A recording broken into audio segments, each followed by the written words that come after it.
Walrus Audio Descent Reverb.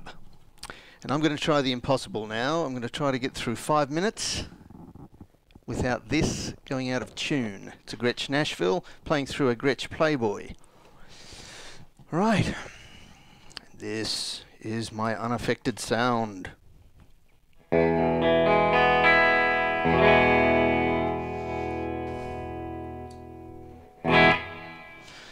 Okay, look, we have 8 controls on the top there, plus a switch to choose the algorithm between Hall, Reverse and Shimmer.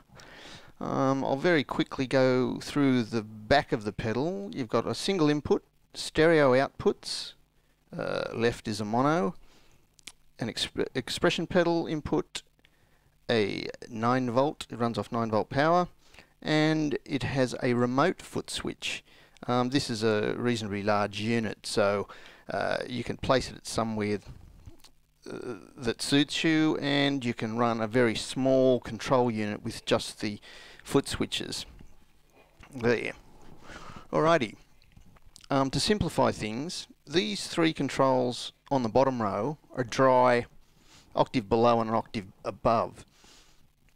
They work on any setting and they control the reverb at the top. So you can put a dry signal through if you'd like, at any level. Same with the sub-octave, and same with the upper octave.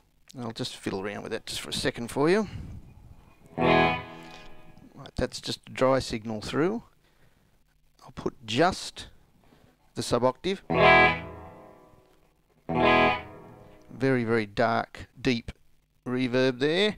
And now the upper octave.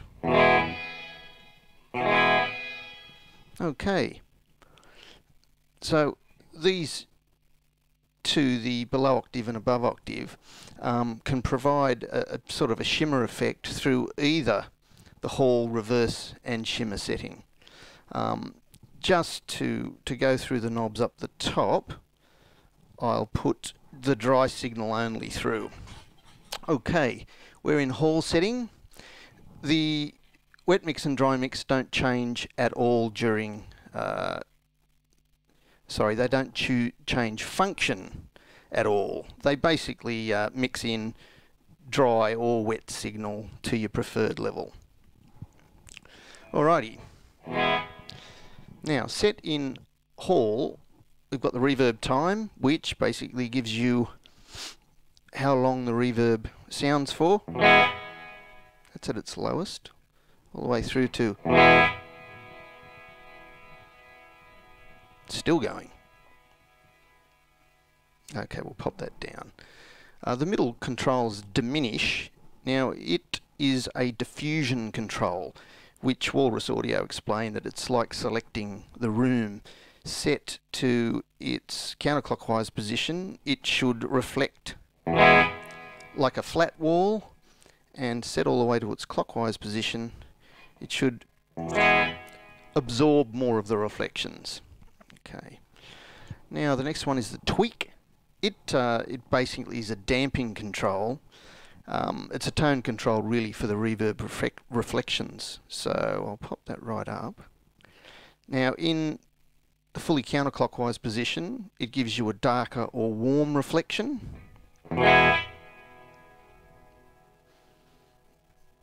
And in the fully clockwise position, it gives you a brighter setting.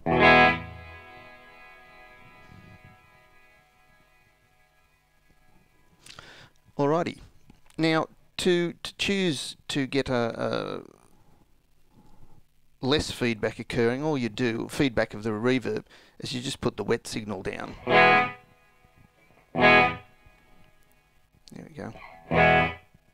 That's controlling. Okie doke. Now in reverse mode, the 3 center knobs here take on different functions. Firstly, the reverb time now becomes a pre-delay control. So it controls how long it takes for the reflection to come back. All the way to here. Very cool. The center one there, the diminish knob, becomes the time or how long the reverb goes for. From its shorter settings through to its much deeper settings. Okay, and the final knob, the tweak knob, is just a tone, again a tone control. So it's warmer and darker in that position and brighter in that position. It's quite noticeable with that one. Okie dokie. Now the Shimmer selection isn't quite how it sounds. It actually just gives different control to the reverb functions of the pedal. It can be used, of course, with the addition of the low octave and high octave, as you can with all of them, but this is just a different algorithm that changes the functions of these three knobs. So in the Shimmer position, the reverb time stays at time. However, the center diminished is like a feedback control, and what it says in the Walrus Audio information is that it stacks the reflections on top of one another.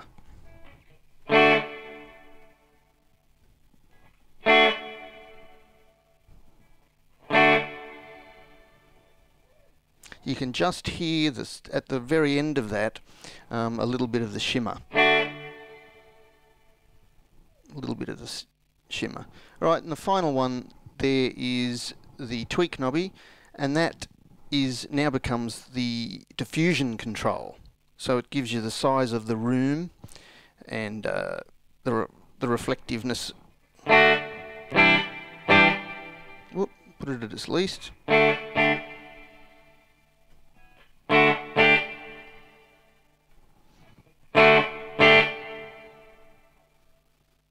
Okay, so with the various settings you can control virtually any parameter of the reverb that you want to. So it's not as simple as it sounds, a Hall, reverse and shimmer. It actually, if you tailor the controls well enough, you can get the sound of plate reverbs or other different reverbs that you would find on other pedals. It's actually infinitely controllable, although I wouldn't be buying this if you wanted a spring reverb sound, because it's one of the emulations I guess it doesn't do as well. Alrighty, what do we have left? What we have left, very important function, is its presets. Oh, it's not the end, we've actually got something else. But anyway, the presets. With the presets here, you can, by holding down the bypass function, you can actually program 3 separate settings into this, which are controlled simply by calling them up one after the other.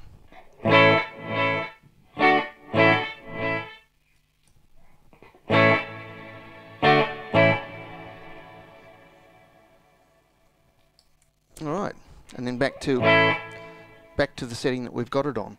So they're the preloaded ones. I won't go through how to load it up, but it can preload any combination of the knobs on the top there.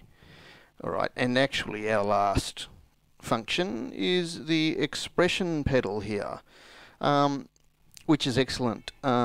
You program the positions you want for the toe down position, and then you can have separate control over the heel down position so that you can change the reverb on the run.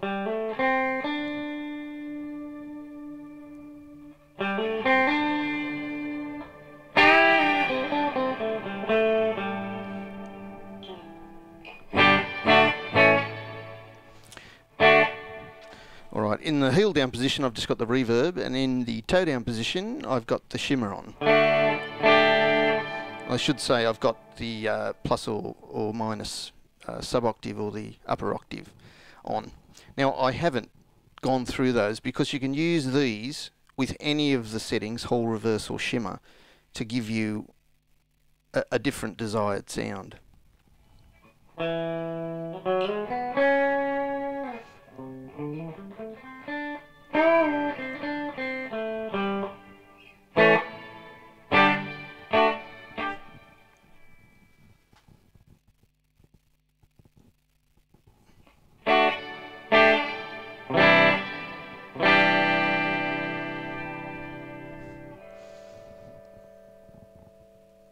Oh, there was one more thing. Oh, I was going to add a little bit of dirt just to show you that it's very happily deals with it.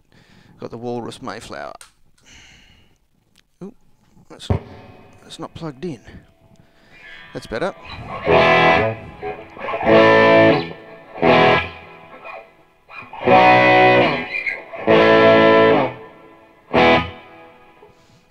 Okay, get a much subtler reverb if we want. Very cool. Now that is the Walrus Audio Descent pedal.